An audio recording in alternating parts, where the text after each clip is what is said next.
il y a beaucoup de textes, il y a beaucoup de lois qui protègent l'environnement, qui sont en tout cas pour que tout le monde puisse, tous les acteurs puissent intervenir et participer activement à la mise en œuvre de ces solutions et qui conduisent à la protection de l'environnement. Comme nous le savons, malheureusement, il y a encore beaucoup de difficultés à ce qu'on puisse engager tous les acteurs. Et nous sommes dans un contexte aussi où on ne maîtrise pas parfois les textes, où on n'est pas suffisamment informé, et voilà, et ou sensibilisé. C'est dans ce sens aussi que notre projet, je vais le rappeler, donc, qui est en partenariat avec la Fondation Gouné de Barcelone et financé par l'Agence catalane de coopération. Nous sommes à la deuxième phase d'intervenir ici pour l'accès des femmes à la terre et aux facteurs de production. Mais vous savez que l'environnement est transversal. Sur beaucoup de ce que nous vivons de tous les jours, on interpelle l'environnement. Alors, l'environnement mérite des considérations. Alors, pour ce qui est des volets de sensibilisation, il y a eu beaucoup d'activités qui ont été menées, notamment d'abord la formation des titulaires de droit, que sont les populations, pour la gestion du foncier. Les titulaires de responsabilité, c'est les diargas, c'est ce maillon important donc, dans la gestion de nos localités. Et également, il y a eu les titulaires d'obligations, que sont l'administration et les collectivités territoriales. Donc dans ces compétences transférées, chacun, et surtout les collectivités locales, ont un rôle important à jouer. En ce moment, nous sommes avec la communauté, nous essayons de trouver des pistes de solutions et qui devront être portées et considérées suffisamment dans les politiques locales de développement. C'est une compétence transférée. Il faut aussi que des choses partent des textes installés par l'État et que ces collectivités, avec la communauté, puissent aujourd'hui proposer des solutions viables.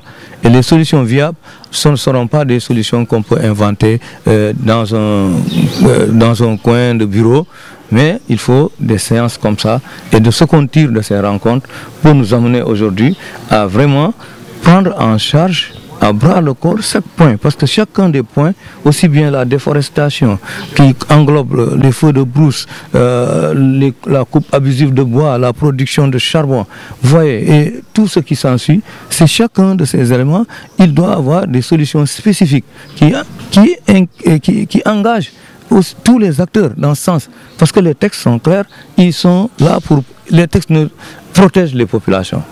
Vraiment, les textes de loi protègent l'environnement et les populations. Maintenant, pourquoi nous n'arrivons pas aujourd'hui à le faire?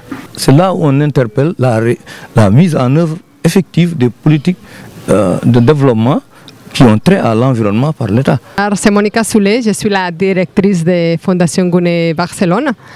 Je suis venue en représentation de la Fondation et du bailleur de l'Agence catalane de coopération pour dynamiser et participer à ce forum sur l'environnement et comment protéger la zone de la déforestation et des produits chimiques, que vraiment c'est un grand dégât pour l'environnement de tout l'arrondissement, le département de Vélingara et la région de Kolda.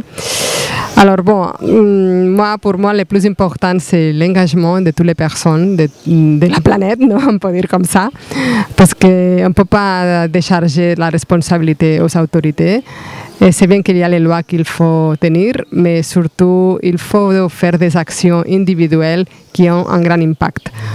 Des fois, on pense que nos petites actions de reboiser ou de faire une bonne gestion des déchets ou compost bio n'est pas important, mais si chaque personne, chaque famille, sans concession, il prend de bonnes dispositions, je pense qu'on peut faire que notre environnement local il soit beaucoup plus sain et plus assurer plus l'alimentation et éviter la déforestation.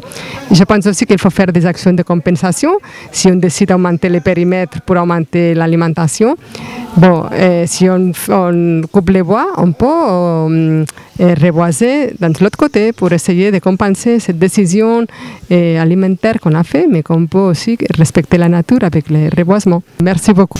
Bon, je le disais véritablement, la première solution, qui est une solution peut-être difficile quand même à mettre en œuvre, mais c'est une solution de prise de conscience, en tout cas, et de changement de comportement, de changement de mentalité. Parce qu'il le faut. Je l'ai dit, l'État qui a en mission de contrôler, en tout cas, par exemple, la protection, en tout cas de l'environnement, a essayé de mettre en place une certaine administration déconcentrée avec des agents au niveau, en tout cas, local. Mais j'ai dit, force est de constater, nous avons des territoires assez vastes, des services parfois qui ne sont pas très bien dotés en personnel, mais aussi en moyens matériels.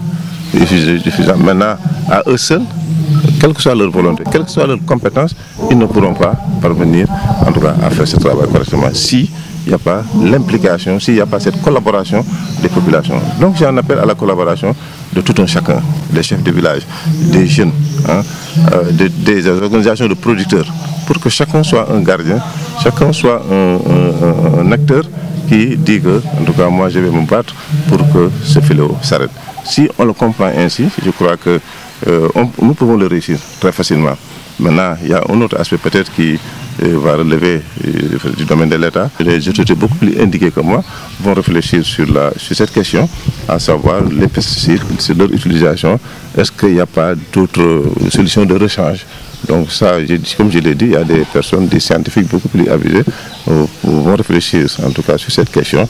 Parce que les gens sont conscients de cela, je l'ai dit. Il y a combien de rencontres internationales qui ont été organisées, en tout cas à travers le monde, quand on parle de Rio, quand on parle de Paris, quand on parle de Beijing, tout ça, ce sont des rencontres où tous les pays se réunissent chaque année, essayent de discuter pour voir comment faire pour arrêter, en tout cas, ce fléau. Donc, mais nous, localement, d'abord que chacun se dit que je suis, en tout cas, le premier agent protecteur de mon environnement. En faisant quoi? En collaborant avec les FDS, pour dénoncer ces agents qui s'adonnent à ces pratiques qui sont illicites, en tout cas, et illégales. Mais également, en se disant avec l'utilisation des pesticides, est-ce qu'il n'y a pas une autre solution que nous pouvons utiliser, en tout cas petit à petit? D'ailleurs, ça commence à prendre forme, la culture bio, donc de plus en plus. En tout cas, c'est une alternative, en tout cas pour l'utilisation de ces pesticides. Et c'est possible, parce que compte tenu du cheptel que nous avons, l'élevage, parfois ça me pose problème. Quand je vois des camions qui viennent, qui achètent en tout cas les bouches de vache, qui amènent ça chez eux pour utiliser comme engrais. Et nous, on continue à utiliser l'engrais chimique. Je dis, c'est contradictoire. Pourquoi vendre ça? Donc nous, on peut utiliser en tout cas également ces bouches de vache ici au niveau local, utiliser comme engrais. Ça nous permet d'avoir de très bons rendements, mais aussi de protéger en tout cas notre environnement.